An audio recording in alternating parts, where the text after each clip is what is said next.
who escaped? Okay, I'll tell the story about the prison of elders. The Awoken will tell you that a long time ago the Queen conquered the House of Wolves. What they won't say, because they are very serious important people, is that the House of Wolves did a lot of the job for them. After the Queen killed the Wolf Kell, the Falcon started competing for the throne.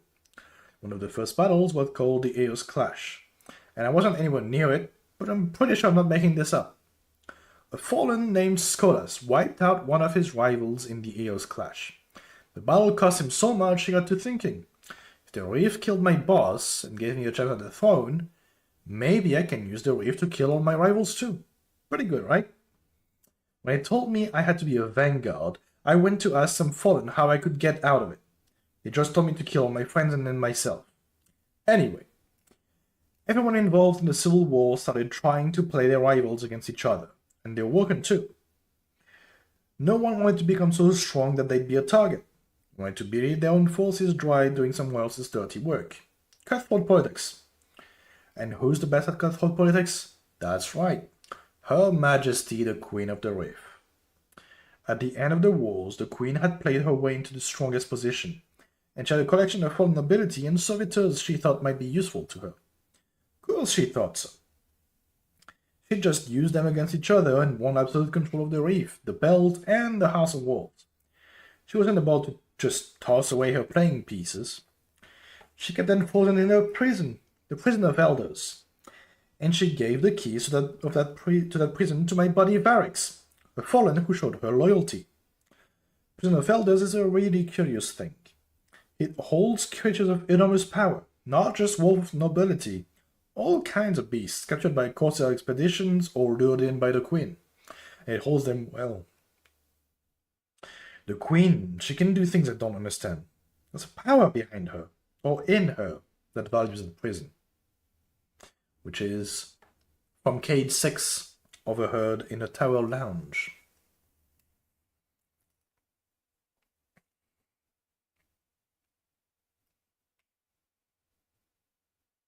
Next we have Gift of Skolas with the Queen.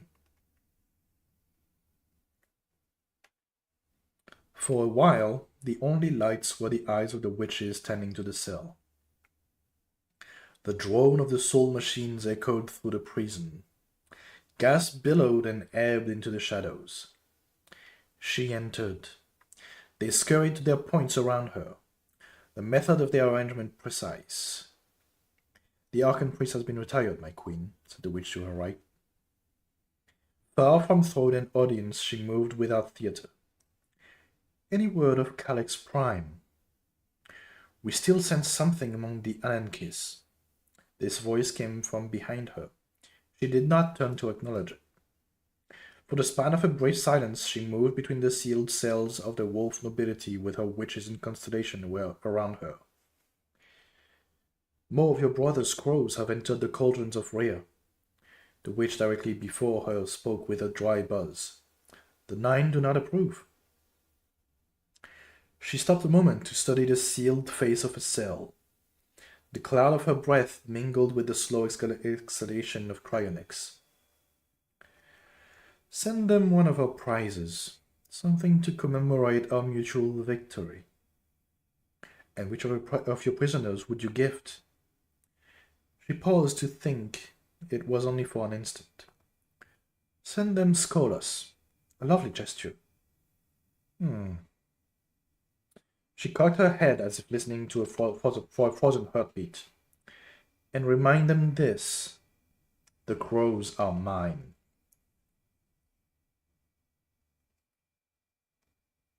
Ooh. That's a cool fucking shot. Look at that. We got Zer right here and Skolas coming out of the pod. I love the fucking art from Destiny, honestly. So good. And now we actually get to the discussion between Skolas and Zer. I'm pretty sure.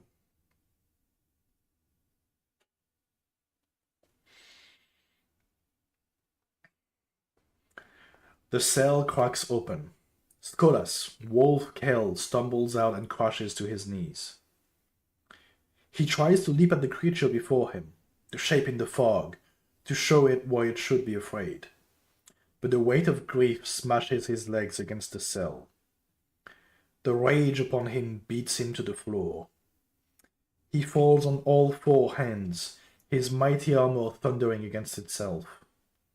His house of wolves is enslaved. His people have been played. And it was his hubris, his would-be cunning that did it. While the other houses fought for their future on Earth, throwing themselves at the great machine, Skolas wasted his people in games of betrayal and ambition. Bitter prides brought a bitter end. If Skolas were a Kell, he would ask his Archon to dog him. Ether hisses in his mask, and it tastes cold. So cold. He looks up at a tiny hooded shape before him. The cell's mist is clearing. He can see. I believe that I am here, the creature says. To Skolas's ears it has a strange voice, a strange accent. It speaks his language. I have a clear purpose. I cannot explain it. Forgive me. From beneath its hood, tiny fingers of shadow probe the air. Skolas rises up to smash it, to show his strength, because the alternative to violence is waiting for violence to come from a universe that has neither respect nor compassion. But he checks himself. His ambitions have brought him here, to this cell in this strange place. Only it is not so strange, is it? It's the hold of a catch. The Queen, he says to the thing. You work for the Queen. The Nine made me aware of my purpose, the creature says. If I am here, then it is because the Queen sent you to the Nine, and they wish you sent back. I will do no one else's work. Skolas has been a pawn long enough. A drag told him once that she would play in a game as long as the game made sense. Nothing makes sense now except the thought of Varrix's throat shadowing in his fists. Varrix the utterly disloyal, Varrix who should be welded into a catcher's prow, atom by atom, and left there as a figurehead to burn away. I am comfortable, the creature with the moving face says. A part of me wants to go somewhere warm. Now, I will certainly tell you what you have been given. Skolas looks at the shrapnel gun in his hands.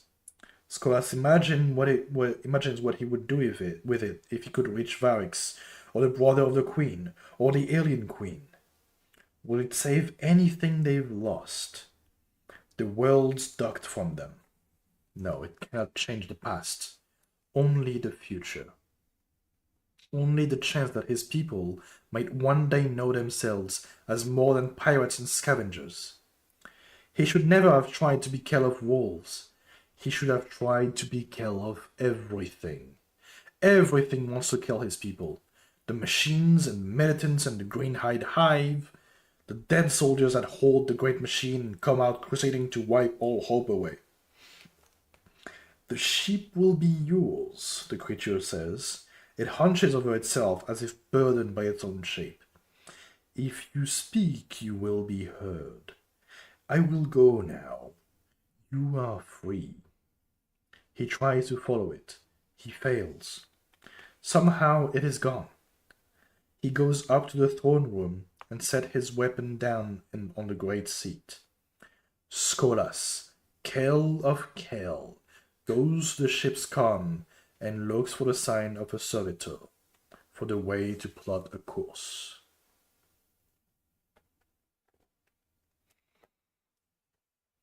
And now we get to Fallen No More. Ask them our name. Ask your masters what they call you. Ask the hollow, the hateful, the awoken with alien dreams encysted in them. Ask them our name. Fallen. They name us Fallen. Listen to me, wolf-born. Heed me, whirlwind scattered. I am the ghost of Cybele, the cunning claw of Iris, betrayed, chained, encrypted by the Queen, sent back from the darkness to save us all. The days of Kellan House end now. The calendar of slavery and abasement goes to the fire. We are a new calendar. We are an age of beginnings. Each of us is a day. I am the first, Kell of Kells, and I am the last, the drag of drags. I have conquered and been conquered. I am all of us, and all of us are I. In the shape of my life, I bind up all of us, all of our fury, all of our grief, all the lives we have wasted against each other. Together we speak our new name. Remember the hope that brought us here. Remember the age before the whirlwind, when ether ran free, when we ruled ourselves and our futures as kings. We wanted more than glimmer and glints in here always. Always remember that we came to this star in hope, and remember that we were denied. Remember the city of the death of children, the city that ducks, which claimed for itself the great machine that might have saved us. Remember the city that even now sends its ghouls to murder our primes, starve our ether, and leave our young to die gasping. Curse that city and its name. The curse is just. We gathered to take that city and save ourselves from extinction, saying to each other, we must be a storm, a whirlwind, a darkness, for it is said that only pain may be stolen from the dark, and we can let no more be stolen from us. We gathered to fight against our twilight, king and devil and winter, all of us but us, the wolves. Why? What kept us from the gap? The reef, the queen, the slavers who played us against each other and docked us into subservience. These sly, sterile unpeople, these mirages with cold minds twinned to their own. These Charybdis butchers, they set us against each other. She played us. She made herself our Kell. We were fools, O children of the whirlwind. We fought each other when we most needed unity. I fought my rivals when I should have fought the Queen. But I remember now, my dregs, my captains, my Kells.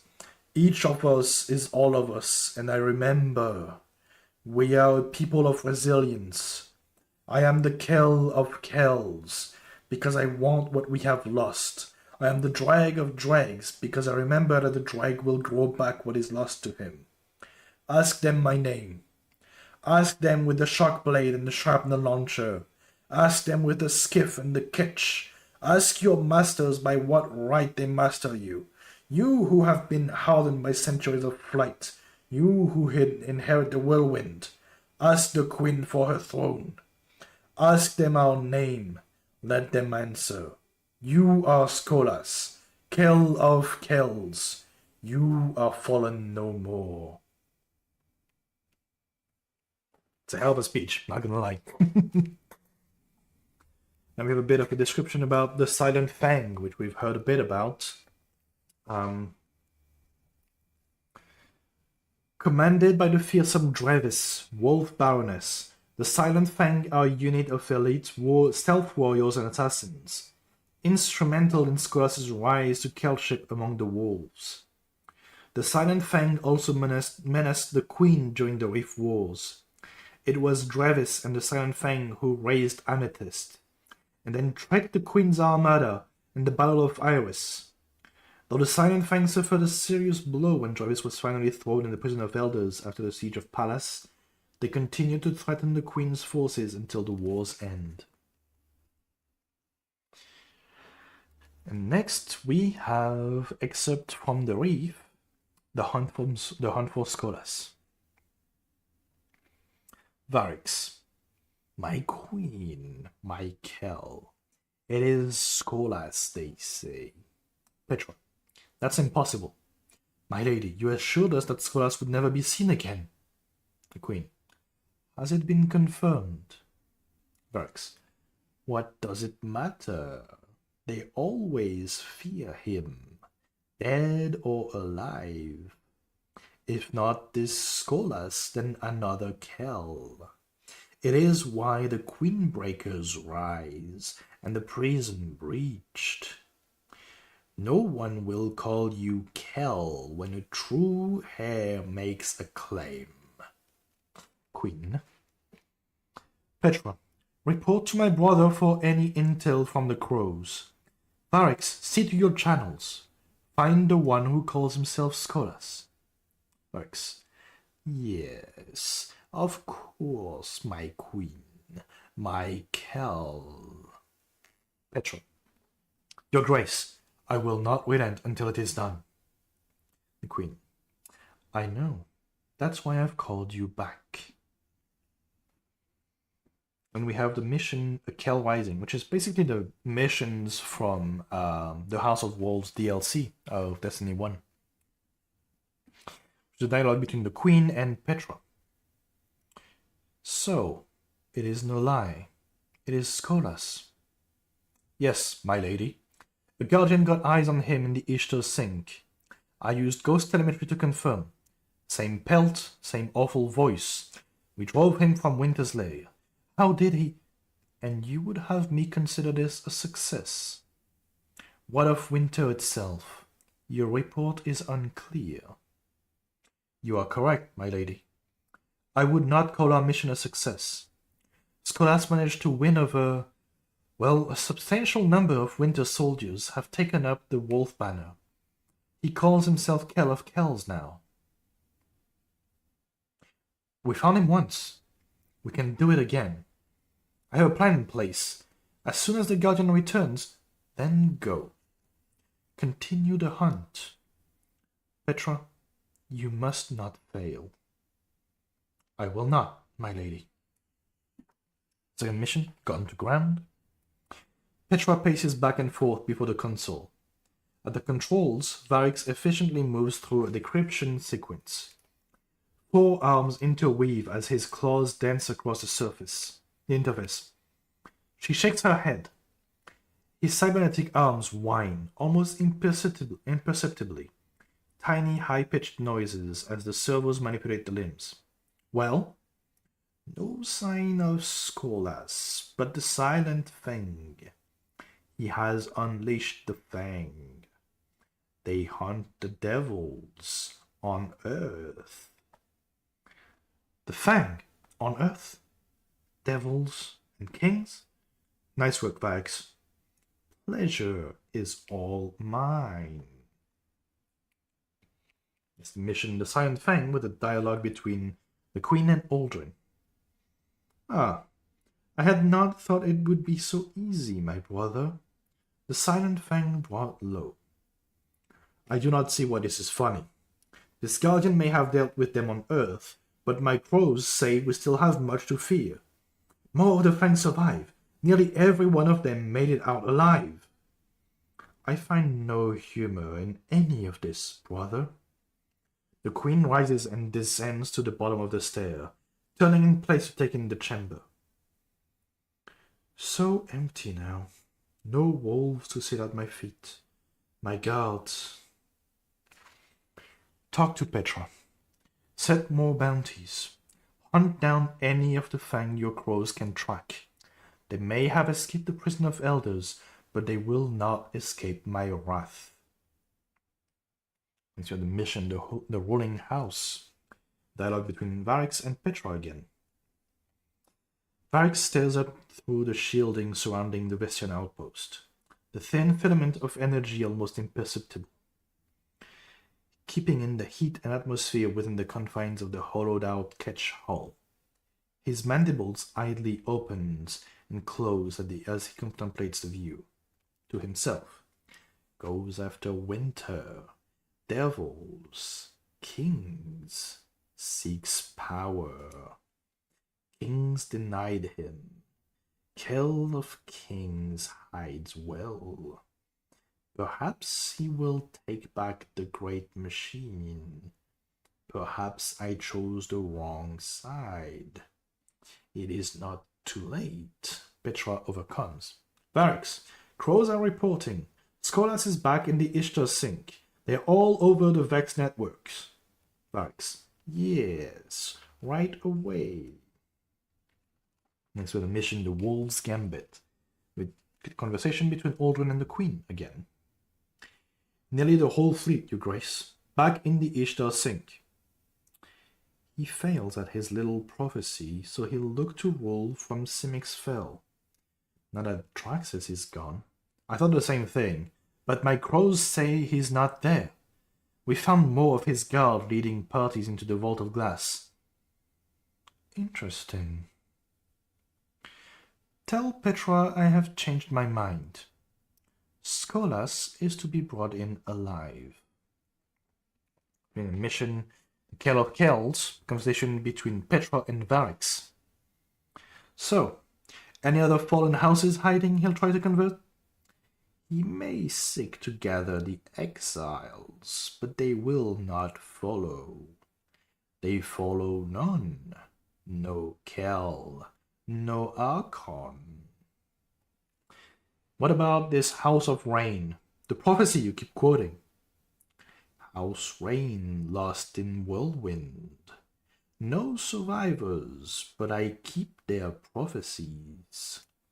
You think many claim to be Kell of Kells, but none have.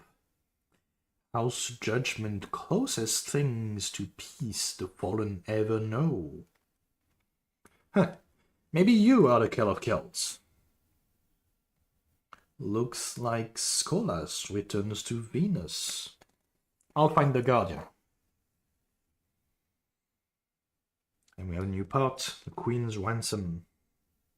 With some dialogue partway through between Aldrin and Varix and the Queen, it looks like.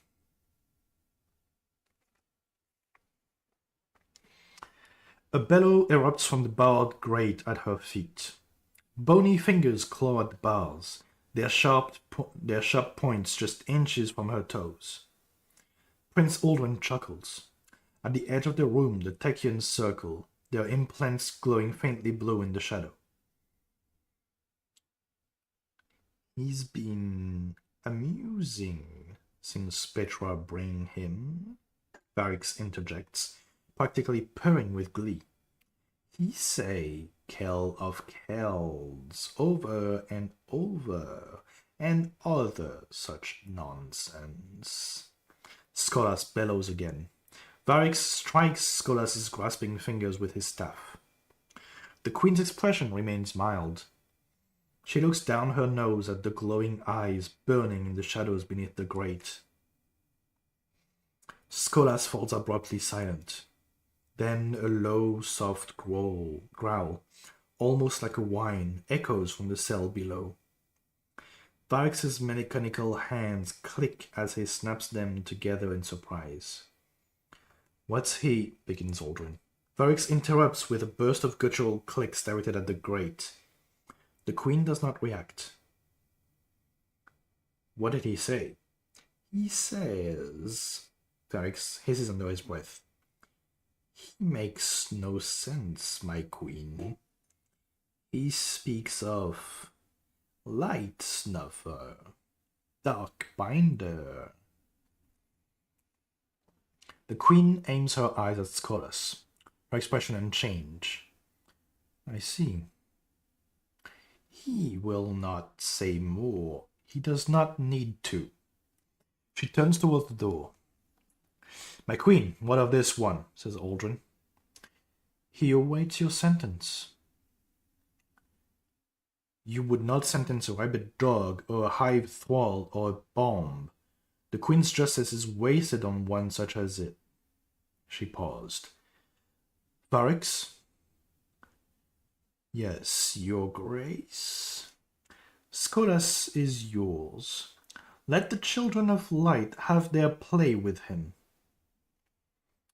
Ah, you are might and justice, my Queen, my Kell. The Techians gather at the door as the Queen approaches it. Prince Aldrin holds it open with a small bow, and the Queen touches his shoulder as she passes. Send a crow to Mercury, and another to our new friend in the tower. Skolas defeated is the next part. I have a quick little drink first.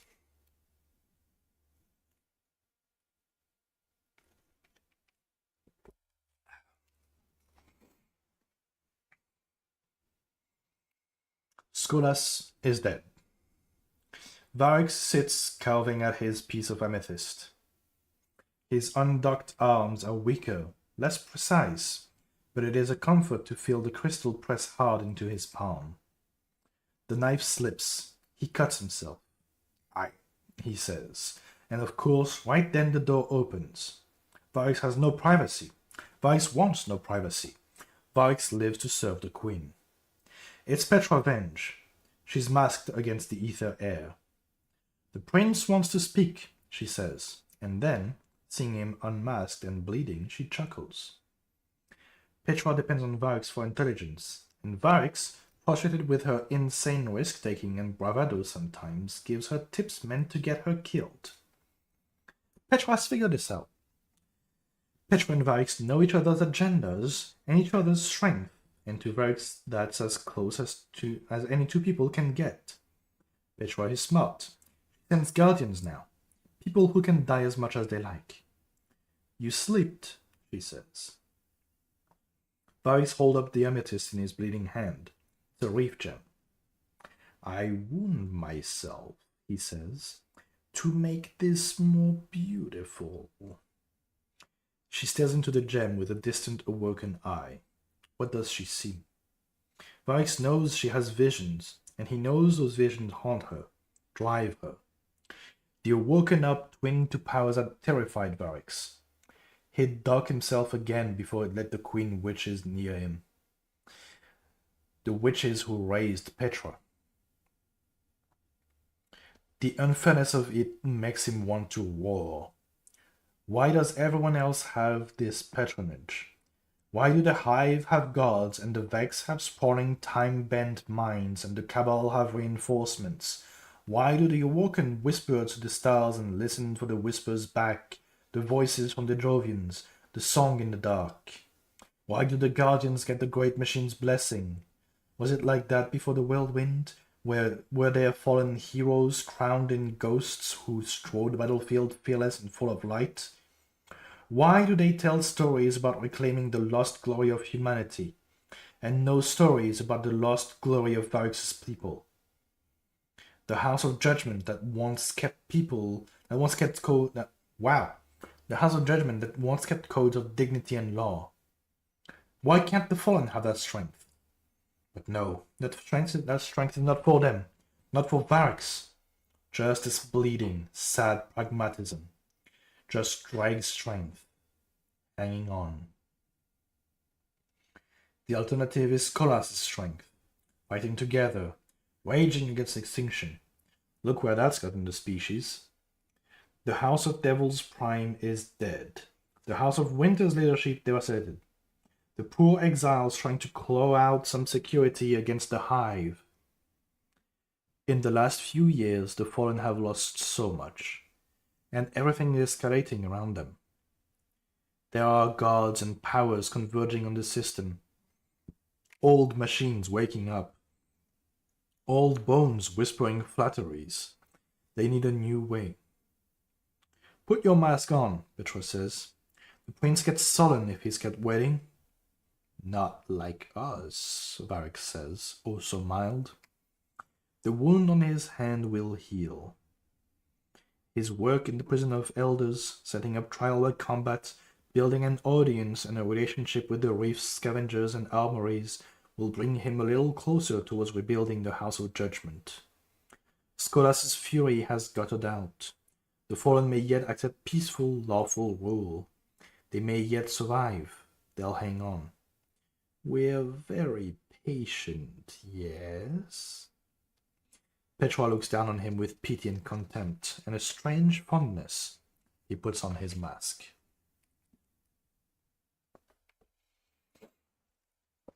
Next, we get to chapter 7, and we are about halfway through the book now. Which it's already taken 2 hours. I didn't expect it to take this long, to be honest with you. Chapter 7, Adaptation. Within each fallen house is a secret collective of tinkerers, bioengineers, and scientists devoted to the evolution of their species.